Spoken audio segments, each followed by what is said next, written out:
Alrighty, guys. It was brought to my attention at the conclusion of the show that Gary was the winner.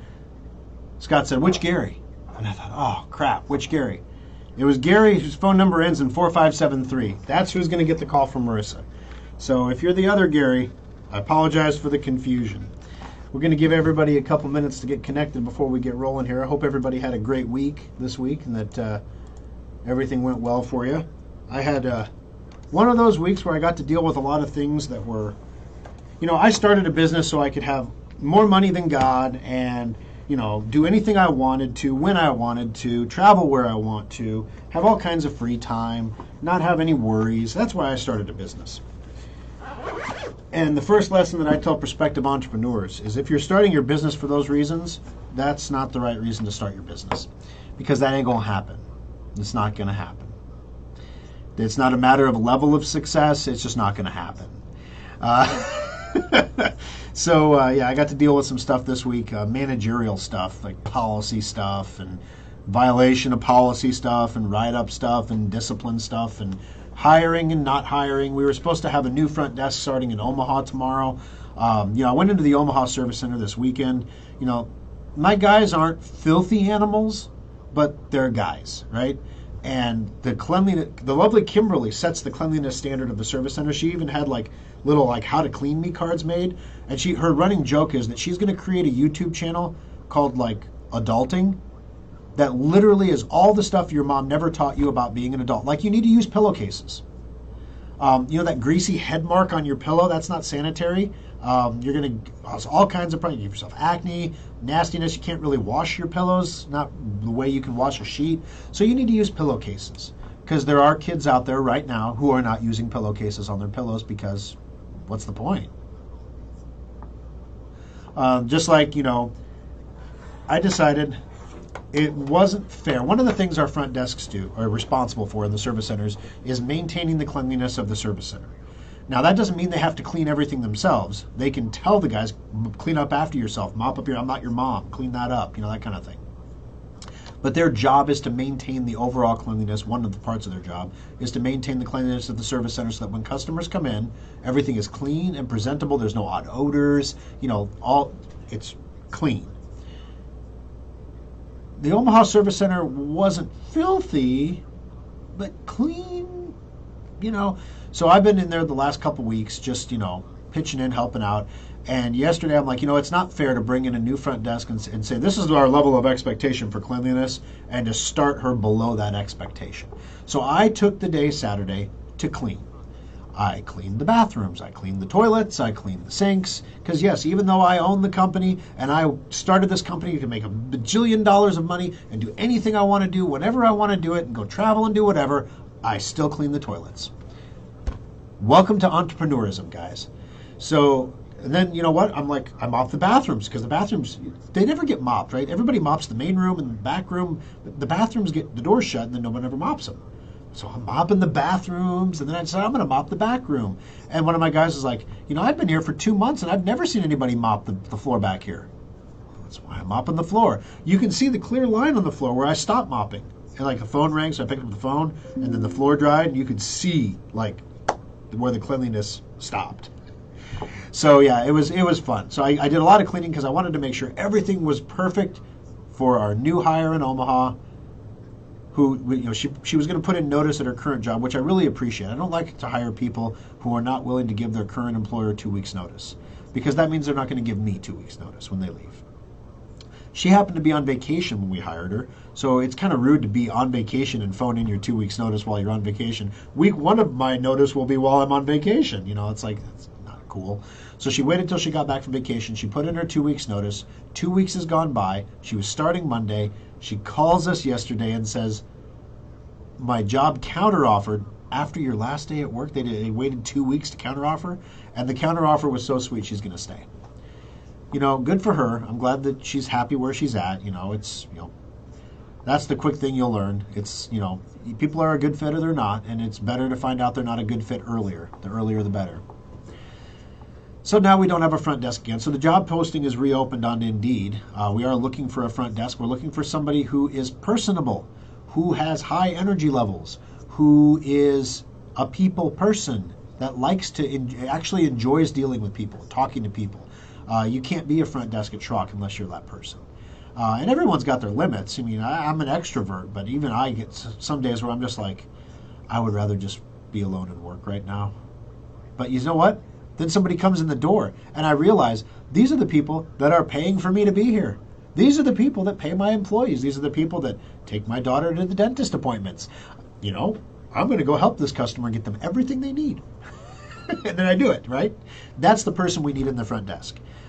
So if you're that person, I'd welcome you to apply on Indeed. Just search for Schrock. We have a few jobs posted, but the Omaha Service Center is looking for a front desk, and we're looking for someone to start quick. I really would like to find somebody who's, we don't have a problem with people re-entering the workforce. We don't have people, problems. A lot of people are like, well, no one will hire me because I'm too old. I'm 45. If you can keep up with me, you're good. Some people are faster than me now, which really perturbs me, because I remember when I used to be faster than everybody, and it's kind of frustrating that I'm not all the time anymore. Good morning, Alan. Good to have you. Mary's with us. Thank you, Mary, for joining us. Karen and Roger are here. Richard's here. There's Carolyn. Let's see. Go ahead. Can't stay long. Church early in the summer. Yep. All right, Carolyn. We'll get to the good stuff first. I promise. Erin is here. Welcome, Erin. I hope you're feeling good. Sometimes you just have to clean the toilet yourself. That's very true, especially when you have a shop full of guys who really don't care if it's clean or not. And you're just like, the worst part is, they think it's clean. So if I go to your house, all right, funny story. Former employee, long time ago. Nobody who's recently with the company, nobody at the company now even knows who this person is. This person has had several career changes since they left, so don't try to figure out who it is. You're not going to figure it out. He was moving. He got a new place. He's like, I want you to come over and see my new place or whatever. And so I go over to his house, right? I get into his house, and I don't know what it was in the house, but literally I started to break out in hives. Now, anyone who knows me knows, I get a stuffed up nose around like pollen and hay and stuff, but I have no allergies. I'm not allergic to any of the psyllins. I'm not allergic to any of the foods. I could roll peanuts over my eyeballs and be just fine. I'm not allergic to anything. I can eat mushrooms, whatever. I'm not allergic to anything. But something in that house made me break out in hives around my face. Like, I had sunglasses on and I took them off, and everyone was like, it was like that Hutch moment where everyone was like, oh God. I'm like, what? And they're like, your face. I'm like, what about my face? Yeah, so if that's how they're living at home, I don't know if that's how they live at home, but I'm just saying, we don't want the service center to be like that. So we make sure it's nice and clean. And from time to time we have the unfair stuff happen. One time we had somebody have a real, I won't go into the details, but they made a bad mess in the bathroom, like on the walls and stuff, kind of mess. And yeah, my front desk was not too thrilled about having to work on that. And I did help her clean that one up, because it's like, you know what? This is the kind of thing that makes people quit, and I don't want to lose my front desk, so I will help you clean this up to show you that I understand that this is a crappy situation, and that it's not fair that you have to clean this up. I'm going to help you clean it up, and then we'll do it together. And then I decided at that point I need some kind of operations manager so I can tell somebody else, go help her clean that, because that's not fair that she has to do that by herself. Then I don't have to do it. Because, I want to travel and do whatever I want to do with my bajillions of dollars that I don't have. It's great stuff. I don't want to give the impression that I'm not doing well. Obviously my family's happy, everything's going well in that regard. But I have to tell you, you hear all these stories about the new IRS agents that are being commissioned, and you try to do the math. If you're hiring 80,000 agents, and there are 50 states in the United States, now Nebraska's not a big state, but we're going to get some of them. So even if you assume that we only get 10% of an equal share of those, that is thousands of IRS agents coming into Omaha, Nebraska. And it just makes you shudder, not because you're doing anything wrong, but because you know that anybody who digs deep enough is going to find a mistake somewhere. Go back enough years, you didn't report, accurate mileage, personal mileage on this vehicle when you should have. That's a great one. That's one that we always make sure we keep mileage logs, because personal miles driven on company vehicle. If your company is paying for a vehicle and you don't have a vehicle of your own and you don't report any miles on your vehicle, that's an easy one. They pick that one up every time. So it's like our accountants have told us what to watch for. And previous to this, my accountants are like, Thor, there's like a 2% chance annually that you're going to be audited. 2%. It's a very small percentage chance that you're ever going to be audited. But now it's like, my gosh, if they have this many more people, I mean, does that go to 10%? I mean, that's a significant risk now all of a sudden. Do we need to start budgeting for this? Because I've seen people go through these audits. It's not fun, where you have to sit down and go through every bank statement for an entire year and justify every charge from 5 years ago that you don't even remember why you spent the money there. But you have to figure out what that was for and why you spent the money there. Do you have an invoice showing that? Well, maybe we do, maybe not. Most things are you have an account you can log into to get that data. It's intimidating, right? And it makes you kind of wonder, why am I doing this?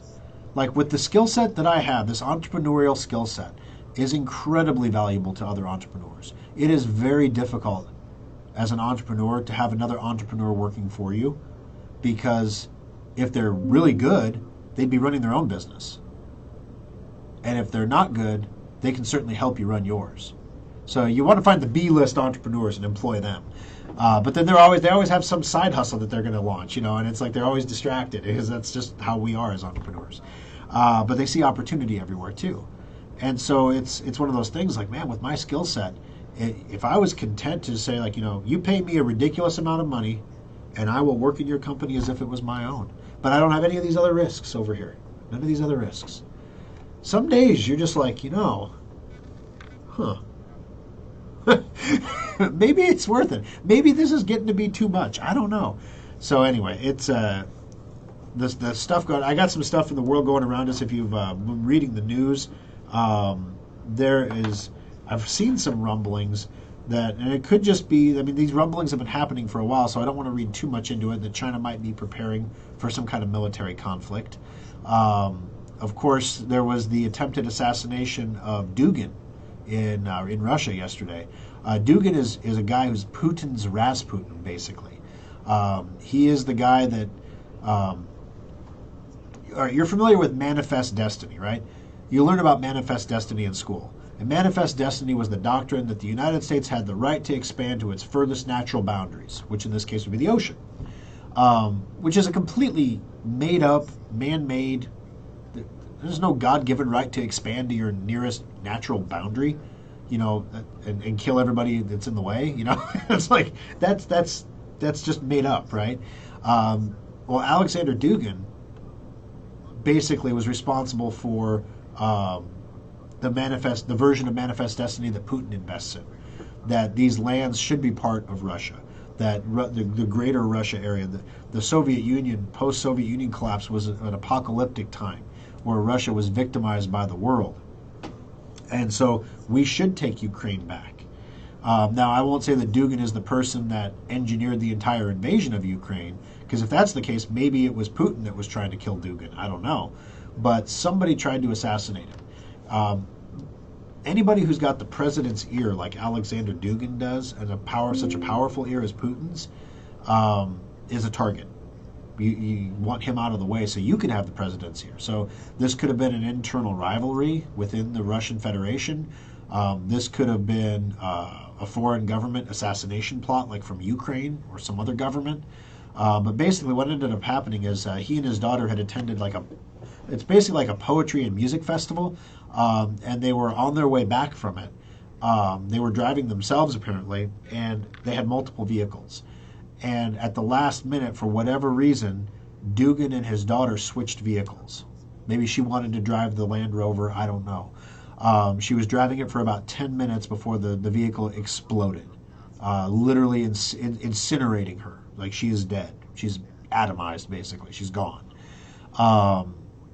Dugin was the target, not his daughter, but because they switched vehicles, Dugin escaped and his daughter was killed.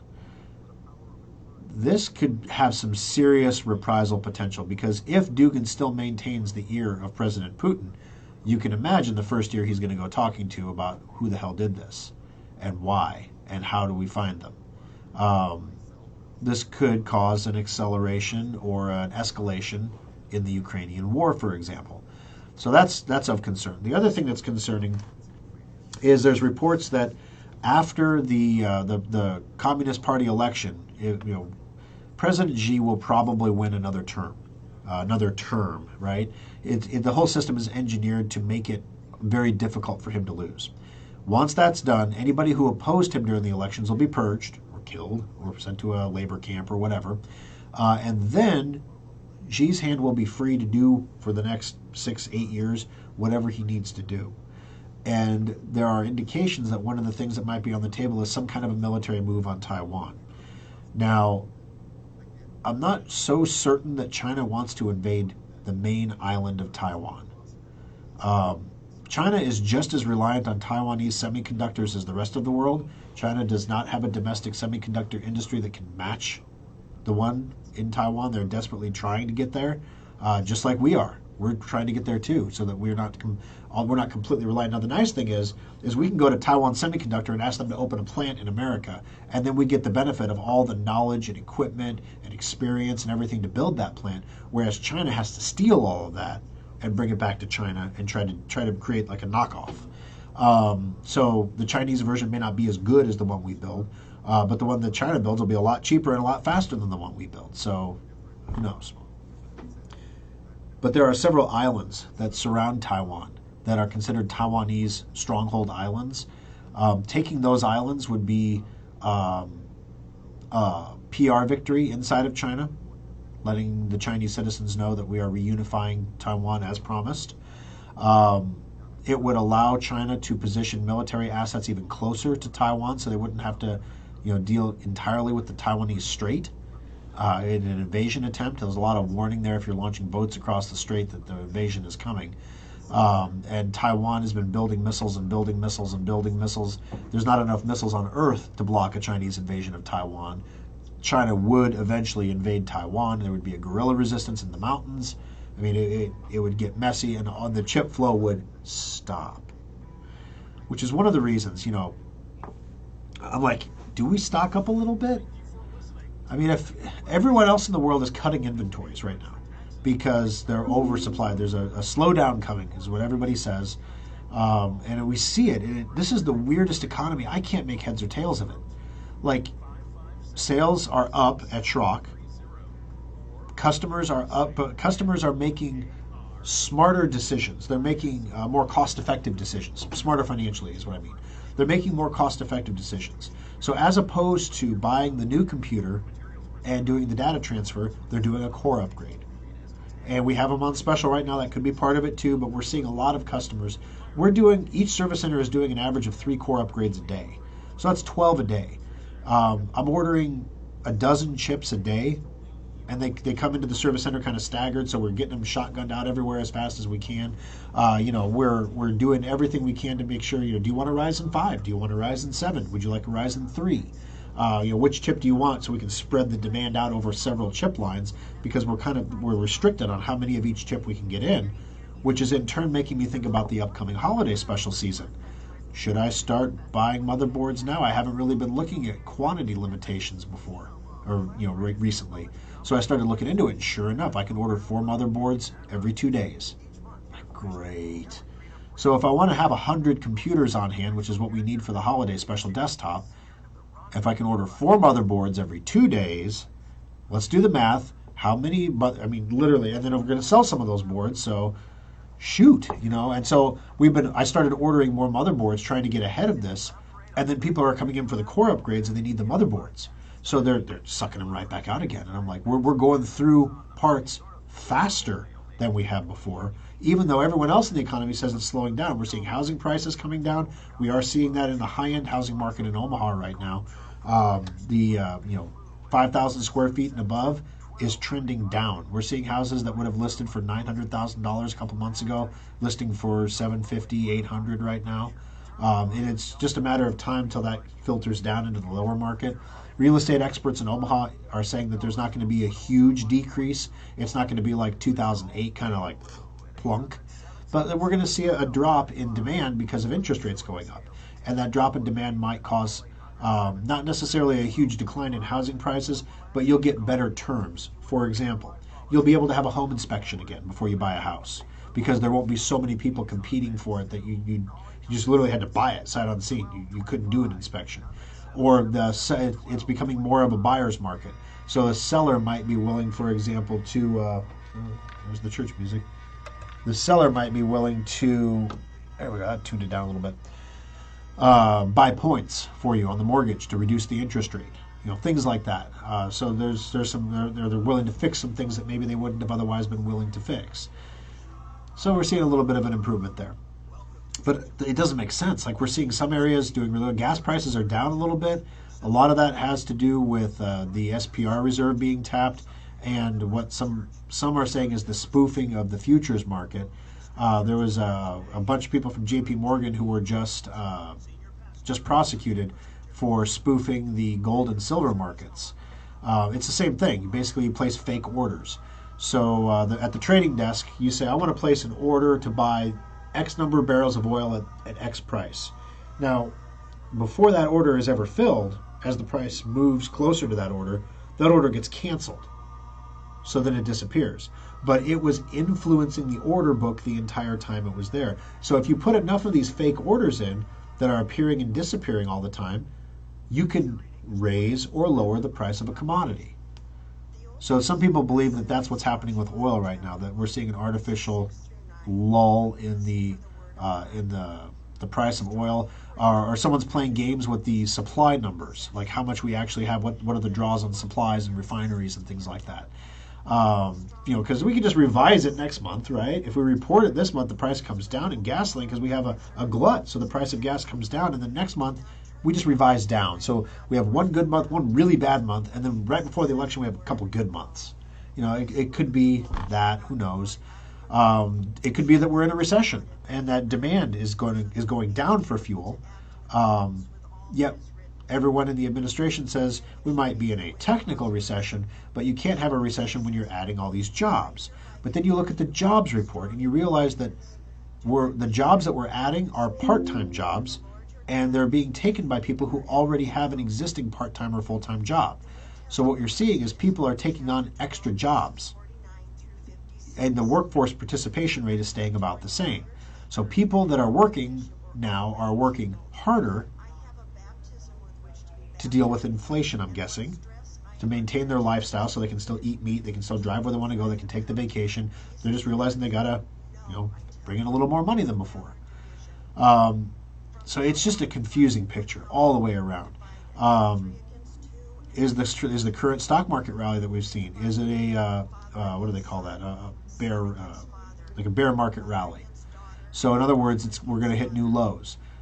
Some of the smartest minds on Wall Street say we're going to hit new highs before we hit new lows. The bottom is in, and now is the time to change your portfolio over. Warren Buffett would tell you, you zag while others are zigging.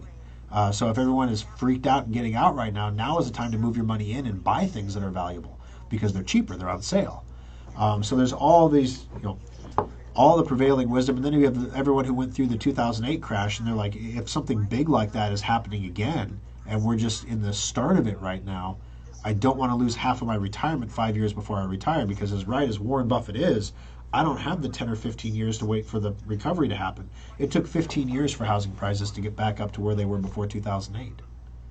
So do you have 15 years in the retirement portfolio? Maybe, maybe not. So anyway, I got my Social Security statement. I got the notification that said, "Hey, you can log in and check your social." And I thought, what the heck? Let's check and see. If I retired at the right age, I would get half of the income that I have now from Social Security. But that is going to be I'm 45, 20 years from now. So in 20 years, the value of the dollar will probably fall by half. So that means I'm getting a quarter of the actual purchasing power that I have now from Social Security when I retire. I feel terrible for all these people on fixed incomes out there, because yes, you're getting a great inflation adjustment compared to recent years, but the inflation is just unbelievable. And that was the big thing. Like if I die, my wife gets like an eighth of the purchasing power we have now. So it's eye-opening. It's eye-opening because we're all going to die at some point. So it's eye-opening what you're going to leave behind for the people you care about who are probably going to outlive you because they're better than you. Yes, that's you, lovely Kimberly. So anyway, enough with the dreary stuff, right? All right, let's scroll up here and see what we got. Thor, can a PDF attachment have a virus or ransomware? Yes, it can. The attachment itself, a lot of times it won't be a PDF. It'll be like document.pdf.exe or something like that, or document.pdf.doc. So it's a Word document, but you think it's a PDF. And so you double click it to open it, it opens in Word and launches a macro and infects your computer. So a PDF document itself is more likely to exploit vulnerabilities in the Adobe programs to gain access to your computer than to actually contain like a malicious virus in the document. So in other words, you can craft a document to take advantage of a vulnerability, which is why you have to keep your Adobe Reader up to date, which is why we cover it with Secure Updater, to make sure that that stays up to date, that if you do open a document and Adobe's released a patch to stop that escalation of privileges from happening, your computer stays protected. All right, thank you for the check. I appreciate it. The audio check window. Wonderful Seattle. Good morning to all. Bob in Seattle. Good morning, Bob. Aaron, I used to work at a McDonald's. I've seen some crappy bathrooms. I bet nothing's worse than, well, maybe a Walmart bathroom. What is it about Walmart bathrooms? Somebody always goes in there and has a blowout. Like literally, if you go into a Walmart bathroom right now, the odds of one of the toilets being absolutely covered in some kind of nastiness are 50-50. I mean, literally 50-50 odds. And they have people that clean them. They clean them several times a day. When I was younger, I worked at a Walmart. It was the same back then. Ron says, IRS took 5 years to get a $198 federal refund from a return for a girl we had a guardianship for. Everyone admitted we deserved the refund. No one would push the refund button. Yeah. And then the worst part is, there was a report yesterday. They're training all these IRS agents, and they're increasing the IRS police force. They're teaching them how to raid houses and stuff. I'm going to try to find the most polite way to say this. The people that they're hiring to carry a weapon are some of the least likely people who would be comfortable carrying a weapon. There's a certain... Anyone can be trained to do anything, right? But there is a certain mindset with your ability to carry a weapon and to actually know when to use the weapon and then to use the weapon and to know how to handle the weapon. And there's a certain mental setting that has to be to receive that training even. I've taken courses I've taken Handgun 1 and Handgun 2. I've taken Concealed Carry Permit twice. 88 Tactical is awesome. You use them here in Omaha for it's where I shoot, and it just takes a mindset. Like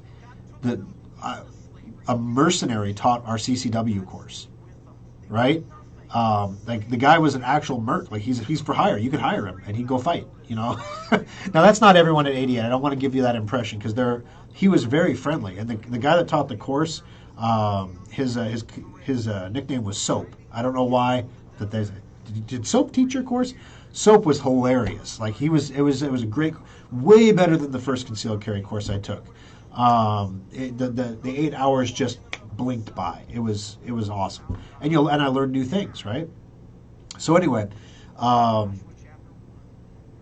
if you don't have a willingness to learn the safety surrounding handling a weapon, and you're not willing to religiously follow those safety protocols, as if your life or someone else's life depended on it, like never point a gun at something you don't intend to kill.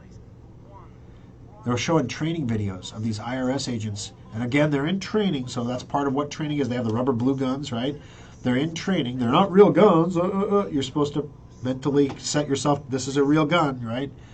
And, there's like 14 of them raiding a house in this thing. And one of them standing behind the next guy. They got their gun up and pointed at the back of the guy in front of them. I mean, it was just, they're just muzzle thumping everybody around them. And then it comes out that the IRS has had more accidental discharges of their firearms in the last few years than intentional discharges. Now, there's two ways you can look at that. An intentional discharge is a bad thing. That's a bad situation, right? That means you drew your weapon and intended to kill somebody. You don't want that from the IRS. There were 8 times in this period that happened. There were 11 times, however, when their weapons were discharged accidentally, and 4 of those 11 times were heavily redacted when they were reported, and they were incorrectly filed as well to make it difficult to find. So an inspector general found these 11 things and said, you filed these improperly. And they said, oh, shoot, let me fix that real quick. Thank you for finding that. I appreciate you bringing that to my attention. We'll make sure this never happens again. You know, that kind of thing. But then 4 of the 11 were redacted. Like the names were removed and the situations and the places. That probably means they killed somebody or shot somebody accidentally. These are the guys that are going to get the guns, that are buying all the ammo. Maybe that's why they're buying so much ammo, because they really need that much training. And if that's the key, you know, I don't want untrained government agents with guns, right? Totally want them trained. I'm not arguing against training. I'm just saying, how many homes does the IRS have to raid? Like, when is the last time you saw a news report, IRS raided a house today? Like, what? Can't the IRS use the FBI? Like, why does the IRS need its own police force? I don't understand that. But I'm not an IRS. Maybe I should become an IRS agent. You know, then I can carry my gun, and I will. Someone would probably shoot me in the back. I don't know what's going on. All right, Putin's 1-month war just celebrated its 6-month anniversary in Ukraine. That's kind of funny.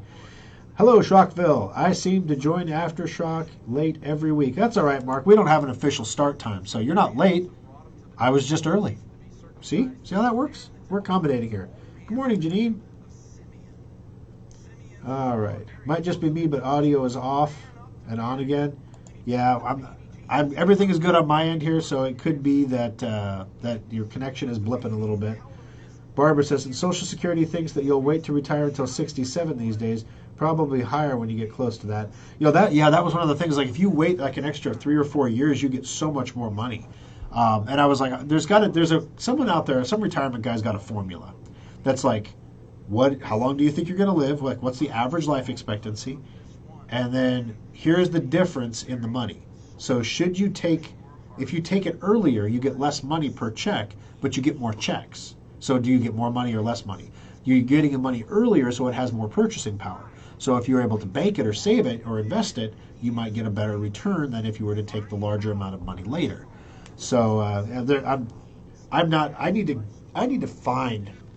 All right, this is going to be bad because I'm going to get like a bajillion people contacting me when I do this. It always happens. It'd be like me saying I need some auto insurance, but we need a good wealth manager. We've met with a couple. Kimberly and I have met with a couple,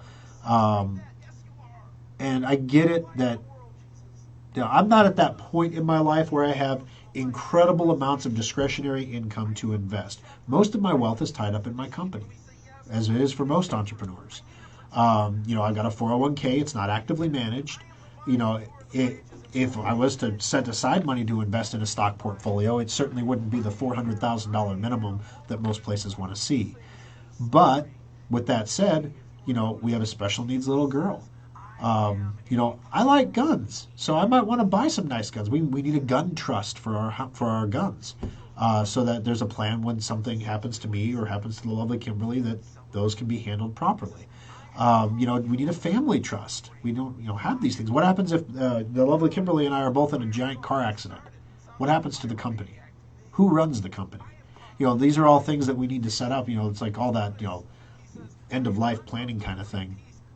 But the financial part of it, you see these things with the IRS, and you keep hearing. I hear everyone on the radio saying, the people that the IRS is going to come after are the people who file their own taxes. Because that is where the majority of the mistakes are going to be made. Because people don't know how to file their own taxes. Taxes that are filed by a CPA are less likely to get audited by this new IRS because it is less likely they made a mistake. That's simple. And the IRS is looking for mistakes so they can make money. And I hear what they're saying, like what the Democrats are saying, that this is not going to, this burden, and even Joe Manchin was like, I'm going to ensure that this burden does not fall on those making under $400,000 a year. But the IRS bill specifically outlines the amount of revenue that's going to be generated by auditing people at that level. And it's a lot of money. So here's the thing about reconciliation bills, though. Now that it's passed, they don't have to follow what it says. So the IRS gets all these people, and the IRS could take they could hire 30,000 coders and build a new digital IRS system. They literally don't have to find this money. They don't have to run the audits on where they said they're going to run the audits. The reason that big companies like Amazon and Microsoft don't get audited is because their finances are so complex, it would cost the IRS more money to audit them than it would to just let them not pay taxes. So we're not going to audit them. It doesn't make sense. So they're going to go after some people somewhere in the middle. It's not going to be the Amazons and the Microsofts and the Sun Microsystems of the world, the Starbucks of the world that get hit with this. And it's probably not going to be, your mom and pop running an Etsy store at home. It's going to probably be companies like Schrock and up in that middle range. That $3, $4, $5, $10 million a year range. That's where you're going to see. That's where you're going to see the bulk of the activity, I would guess. Unless they just genuinely go after individual people filing 1040 EZ forms from home because they've taken money on PayPal they're not reporting, which is one of the things they outlined in the bill. Alrighty.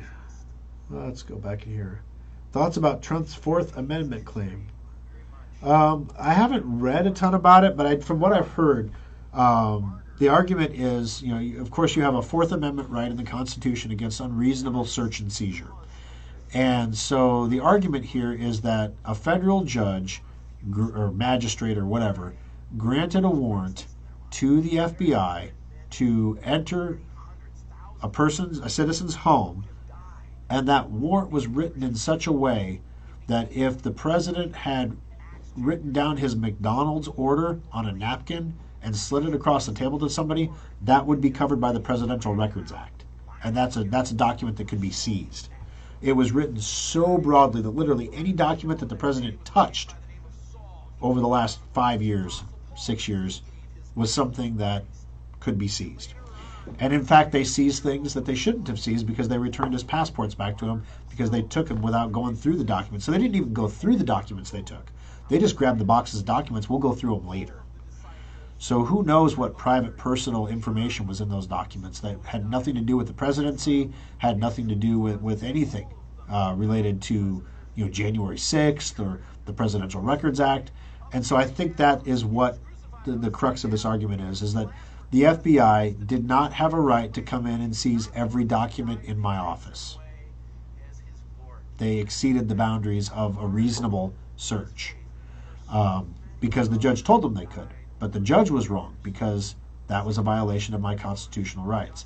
Don't expect any kind of quick resolution on this. This is intended to put pressure because they want to use this raid. They're going to milk this for the next year. There's going to be selective leaks. There's going to be he's going to be brought up on charges any day now resulting from that raid on his house. And it's just going to get milked and milked and milked as a way to try to tar him and discredit him to keep him from running in 2024. That's the goal here, I think, as opposed to any kind of legitimate law enforcement, issue. Because every other president has taken documents when they left, and every time that there's a document they're not supposed to have, a request is made and the document is returned. In fact, that process was going on when the FBI raided the house. So who knows what it is? And they're going to release some affidavit, and it's going to be so redacted. We're going to get a page of is's and thes and ands. But that's going to be it. It's going to be so heavily redacted. So, all right. So that's that. Let me refresh real quick, make sure I'm not missing anything else here before we go into other stuff. All right, we're good. All right, so going on at Schrock right now, I've been spending a lot of time, especially in the Omaha Service Center. We've had some turnover in the staff there. We got a new employee there. We were supposed to have a new front desk starting tomorrow, and I wanted to make sure everything was just running nice and smooth. So when you have new people, you don't want them to step into chaos. You want them to step into order and then teach them to maintain that order. Because if they step into chaos and they learn that chaos is normal, they'll just maintain the chaos, and we don't want that. So, I'm the guy walking behind everybody like, here's your napkins from your Subway lunch. Why are you just leaving them around? If we have a bin for napkins, if you want to place it in the bin, but the bin is full of napkins, so I think we can just throw these away.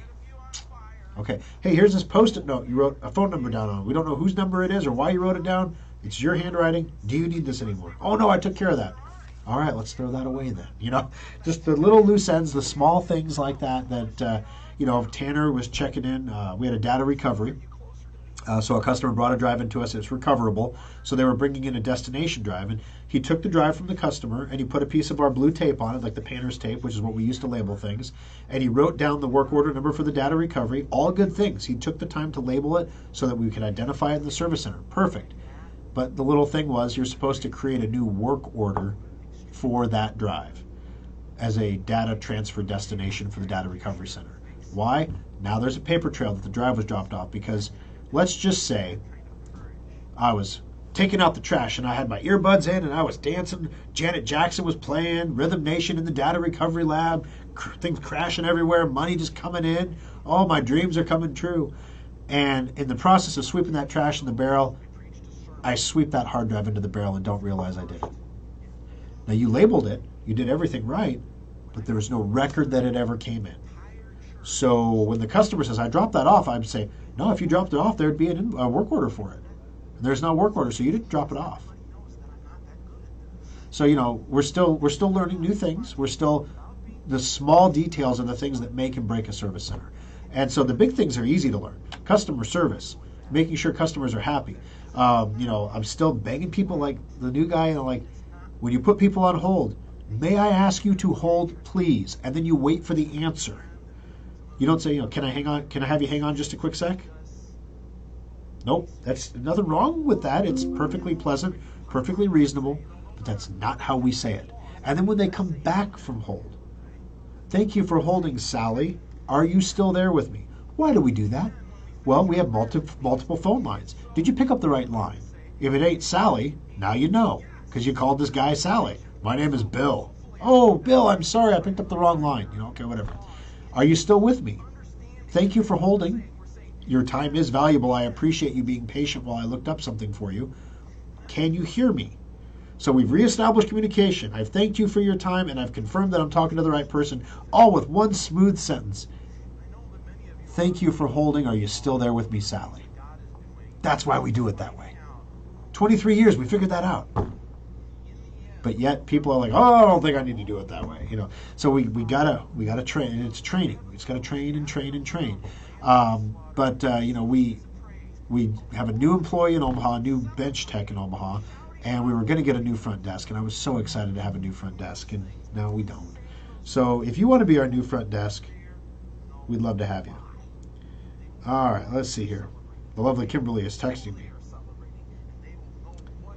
She says her audio is cutting in and out, and the video is dropping. Video is fine, we're dropping audio?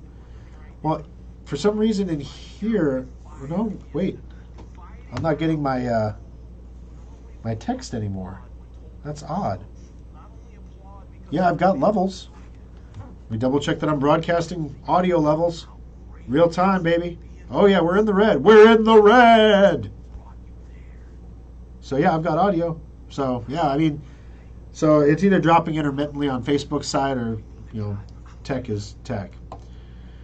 Ron says Trump should not run for president. His family in the country doesn't need all the negative news. I would rather see him as Speaker of the House, and he can control what Congress does, and he can start 2 years earlier. I hear you clucking, Ronald. There's a couple problems with that. Now, it is possible to be supportive of President Trump, and what he was trying to do, and also acknowledge weaknesses. President Trump is a narcissist. I can't clinically define him as such, but he has some narcissistic tendencies, one of which would probably preclude him from taking a position lower than the position he had before. Also, not fighting to take something back that he feels was illegitimately taken from him. To quit now would be to allow them to win. Them. Whoever them is. The deep state, whatever. He's not going to quit. He is not going to quit. Unless he's defeated, he is not going to quit. And that's what a lot of people love about Trump, honestly, is that, finally we've got somebody, Mitt Romney's nickname is Mittens, because, you guys are so silly. Oh, you're going to prosecute everybody who's your political opponent. You're so funny. It's like, no, this is serious. Like they're criminalizing a political position unilaterally. I mean, it's not like, there's a Nazi party running and we're all like, Nazis are bad. We can all agree that Nazis are bad. We shouldn't let that happen. But no, they're unilateral. One political party is actively, let's just look at this raid. Now, I understand that Garland, let's just take it at face value. Attorney General Garland said that there was a reasonable expectation the documents would be moved or destroyed if they did not execute the raid when they did. Yet, they waited weeks for Donald Trump to be not home when the raid happened. If there was a reasonable fear that the documents would be moved or destroyed, and that necessitated executing a search warrant, an unannounced no-knock search warrant, basically, you think they would have done it immediately when they got the warrant. Why did they wait for Donald Trump to not be there? Maybe he took the documents with him. Can you risk that? So that was kind of fishy. I read an article where literally they went back in time, going all the way back to like the Hillary Clinton stuff. Here are all the times the FBI did something that was against policy and somebody was either not held accountable for it, we identified who it was and they were not held accountable, or they identified who it was and someone was held accountable. So these are the publicly documented instances regarding Donald Trump specifically, all the times the FBI did stuff that was not by the book. Then you find out that the team that executed the warrant for the FBI was the same team that handled the Russian dossier, that the FBI knew was fake, but acted on anyway and used that to get warrants to do all kinds of stuff anyway. So you already know that this particular individual team lied to a judge or withheld information from a judge to get a FISA warrant against Donald Trump. And you're going to have that same team now in a position where they're going to go before a judge or a magistrate to get a warrant against Donald Trump to seize every document in his house. And nobody thought there would be a perception problem there. Let's just say on the level, for the moment, that everything is legit. It's all on the level. Nobody thought that that would look bad, that you might want to have a press release planned for the day that the raid happened to calm the fears of the critics. Nobody decided to try to get ahead of it. Everybody just assumed that everybody feels this way, and then it's going to be okay, it's going to be fine. And the people who don't are just MAGA loons that are, they're going to lose anyway. He's not going to quit. You do this kind of stuff to a guy like Donald Trump, and it just makes him mad, right? He's not going to quit. Now, the thing that I'm afraid of is, he's not going to quit. He is not a young man. And reportedly his health is just fine, but he is not a young man. He is not a slim man. He is not a man who practices health very seriously. Seems to be in good health now. But, 4 years from now or 3 years from now when he would take office is a long time for a person his age. I have people that I asked to buy extended warranties in the service center that are like 78 years old. They're like, this might be the last computer I ever buy in my life, so I suppose I better get the warranty. I had a fun phone call. All right, so we have a new guy in Omaha, right? And then Trent was like, Thor, can you make this core upgrade call because I want Tanner to hear how you present it so that he can present it the same way when he talks to customers. So I'm sure, no problem. And could I get a textbook phone call? No, couldn't have happened. I get a guy on the phone, and he's like, Thor, 80, 81, 80, 80, 82, 84, 80, I'm 83. I'm like, you're getting older every minute, man. And he laughs and I laugh. And we're just having a good time on the phone. And so he's like, oh, this could be the last computer I have in my whole life. And I was like, well, you know what? For this amount of money, this computer will last the rest of your life. And he said, well, how long is that going to be? And I said, well, this computer is good for 6 to 10 years. So if you outlive it, I'll give you a refund. So we all laugh again. That's great. Then we get to the extended warranty part. And I'm like, here's the deal. You may not need it. It's refundable. You don't really care if you're dead. If we refund it to you, we refund it to you, but you're dead.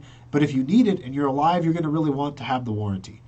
And we all laugh and chuckle, and he buys the warranty. And it's like, so he got everything he needed to take care of him, to make sure that his computer was set literally for the rest of his life. So could I get a normal phone call with a customer? No, I had to be the guy who's doing the like I'm going to die soon thing. We get that from time to time. But Tanner, wow, you did really well with that. It sounded like there was a lot of adapting on the fly in that call. I was like, no, that was just Thursday afternoon. I mean, that was fine. We were having fun. The guy was great. The customer was hilarious. So anyway, let's see. No problem getting audio. Audio is okay everywhere else. Yeah. So Ronald, all that's happening in the background with this Trump thing. And then in the meantime, somebody blows up Alexander Dugin's daughter. In the meantime, China appears to be preparing for some kind of a military conflict, like actively preparing. There were initiatives that were sent out to certain industries in China, indicating that these industries needed to stop producing their products and produce something else that has direct military application. So it's almost as if China is trying to sanction-proof their economy all of a sudden, which is an important thing to look at. So this stuff has been happening for a couple of years in China, though. It's not exclusive to the Nancy Pelosi visit to Taiwan. So this could be, China doesn't do anything short-term. It could be part of the long-term game, but nothing's going to happen before the Communist Party meeting. After the Communist Party meeting, everything's on the table. And we're going into a midterm, and we'll have a divided Congress. Probably the Democrats hold the Senate by a seat or two. The Republicans definitely take the House. It's going to be a mess. And that would be a perfect time if you were going to do something internationally to push the envelope. Because you'll have a number of Republicans in the House that are like, we should not intertwine ourselves into foreign conflicts. It's not our fight. That'd be the MAGA wing. You'll have the Rhino wing, who is like, we need to be the world's policeman because if we don't do it, there'll be chaos everywhere. And lack of chaos leads to prosperity, which leads to better incomes for everybody, including Americans, and investments and things like that. It makes the world a better place. Then you'll have Democrats who will fall across the spectrum based on their own internal conflicts.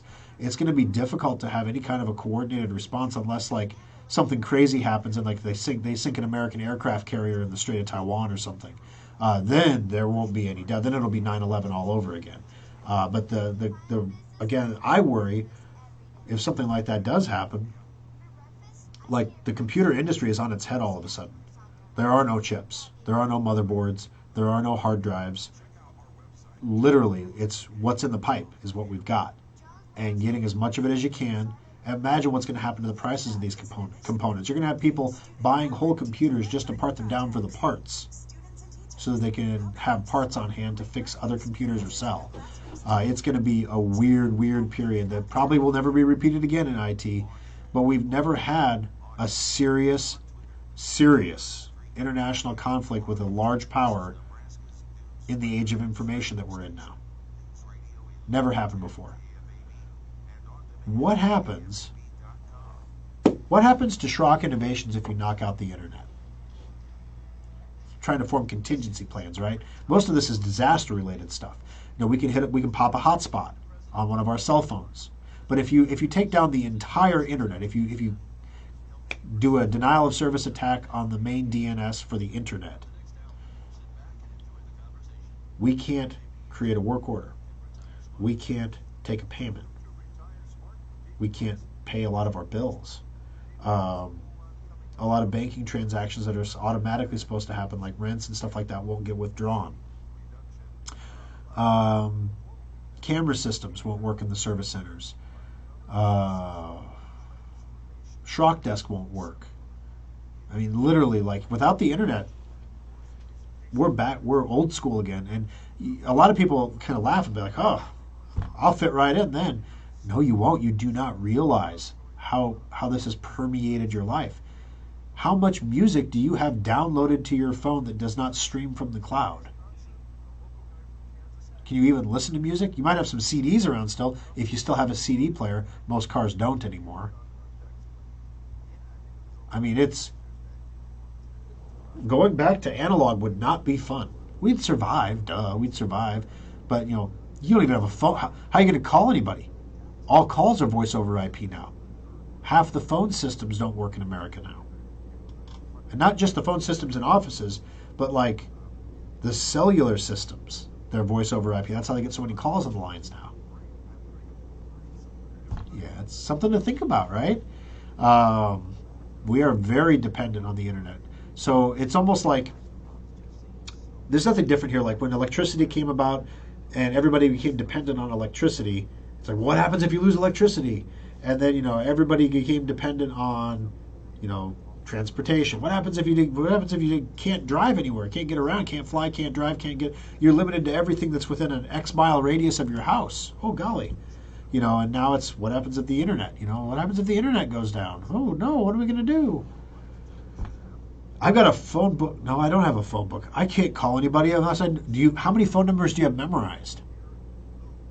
Or how many times you just rely on your phone to put the name on the screen? I know my wife's phone number. I know the shop phone numbers. I know my phone number. That's it. Everybody else is in my phone. Never had to commit them to memory. Why would I? IRS was politicized under Obama. Lewis Lerner. Yeah. A lot of people forgot about the IRS thing going after the Tea Party groups specifically and the nonprofits who were conservative. No one was ever held accountable for that. You're absolutely right. And yes, when you have a bureaucracy with unlimited power, it doesn't matter how good the people are that are in there. Bad people will eventually find their way into that bureaucracy, and they will eventually find their way to the top of it.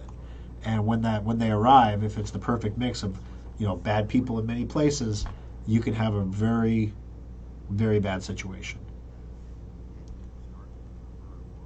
And Bitcoin. All right, Bitcoin's down a little bit this week, 21,000. Everybody, the market literally had they talked themselves into believing that the Fed was going to pivot, that the Fed was done raising rates. And then the Fed comes out and says something like completely hawkish, like, yo, dummy, we're going to raise rates more, a lot more, ridiculously a lot. It's going to be crazy. They're going to have their Jackson Hole meeting. The Kansas City Fed meeting is going to be in Jackson Hole, Wyoming this week. I suspect we're going to get some more hawkish talk out of there. We're probably going to see another couple three-quarter point raises, or at least. And that is when that kind of started to sink in all of a sudden, all the markets started going down. Bitcoin tends to trend along with the tech stocks. Tech stocks were down a bit. Ethereum is outperforming Bitcoin right now. It was up at the end of last week 100% over where it was before the pre-split confirmation. So it was dramatically outperforming Bitcoin, because if Bitcoin was up 100%, it'd be at 50 grand, and it certainly isn't at 50 grand. So Ethereum is good, but we're seeing a pullback there this weekend, down to 1,500 or so. I think I called this. Thorstradamus called this last week. We were going to see with crypto, it's always bid up the news and sell the event. So everybody bid up Ethereum going into the move to proof of stake, and once it gets close to happening, it's going to sell off. So yeah, if you got out last week, you made a lot of money. You can buy back in, get even more Ethereum now for your money. Good stuff. All right, guys, got to roll. Seriously, take me up on the offer for the Windows 11 core upgrades. If you have one of our modular computers, one of our modular desktops, and you're not running Windows 11 right now, you may not need any hardware at all. You may just need labor to install Windows 11. And we're offering that half off right now. So take advantage of that. especially if you don't need parts. And if you do need some parts, the labor rate, normally there would be even more labor. Installing a motherboard is an hour. Installing the memory and the processor and all that is another hour. Doing all the testing, so usually it's like 3 hours of labor, but you're getting all that for 1 hour, including the Windows 11 install, which is normally 2 hours of labor to upgrade somebody and make sure all their stuff is working. So you're getting all that for a single hour of labor right now. That never happens. And it's the reason why it is more affordable to do these upgrades than it is to buy a new computer right now. With that said, if you are thinking about the holiday special, we got the test case in. We're going to be building one real soon, testing. Oh, I cannot wait to we're getting the KC3000 Kingston solid state hard drive in. It is the fastest solid state hard drive in existence. Yeah, we're testing it. The new DDR3200 memory. 11% faster than the memory we had been using in our modular computers. Maximum the motherboard will support. We're testing it. Oh yeah. Best of both worlds. So we're buying the motherboard. The motherboard prices are up. We're buying a Wi-Fi card. So give you Bluetooth and Wi-Fi on the computer, and Wi-Fi card prices are up. So we found a motherboard that was like $10 more that had Wi-Fi built into it. So net savings of about $40 a computer. That's great. The problem is it's built into the board. And I don't like buying things that are integrated like that because we can't replace them. So we order this board in to evaluate it for the holiday special. And yes, there is a socket built onto the motherboard with a removable Wi-Fi chipset. Bless you. This is awesome. So we get the savings and it's modular and upgradable. It doesn't get any better than that. Oh my gosh. And so we are testing a lot of cool stuff, a lot of really cool stuff for the holiday special this year. So if you're thinking the holiday special and you're thinking, should I do a core upgrade or the holiday special? If you're going to do the holiday special, it is going to be $15.99 again this year. It'll be a complete computer, so monitor, keyboard, mouse, tower, the whole bit. We'll also have a laptop option. We usually decide on those after we're done with the desktop.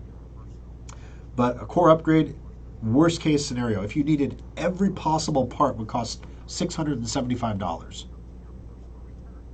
So compare that to $15.99, $1,600. It's like $1,000 cheaper than a holiday special. So if you have a holiday special, do the core upgrade. You're going to save like $1,000. If you are just ready for a new computer, maybe you don't have one of our modular computers, you hear me talk about the holiday special every year, this year is going to be pretty amazing. It's going to be pretty amazing. All right, guys, got to roll. Thanks for joining us. I appreciate you being here. We'll see you all again next week, unless I see you first in the service center. Have a great day.